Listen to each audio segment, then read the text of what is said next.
దాకా విడిపోయే మాటే లేదుగా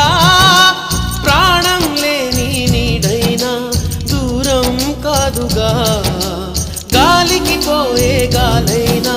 గదిలో దాగునా అర్థం కాదే నాడు అసలీ వేదనా ఏమి చేసినా ఎవ్వరాపినా ప్రేమాగునా దైవమా అనగనగనగా ఒక ఊళ్ళో ఉందో గోరిక తన వెనకే తిరిగే చిలకంటే ఎంతో ప్రేమంట ప్రేమలో లీనమై ఒక్కటయ్యే వేళలో లోకమే ఏకమై ఒప్పుకోని రేయి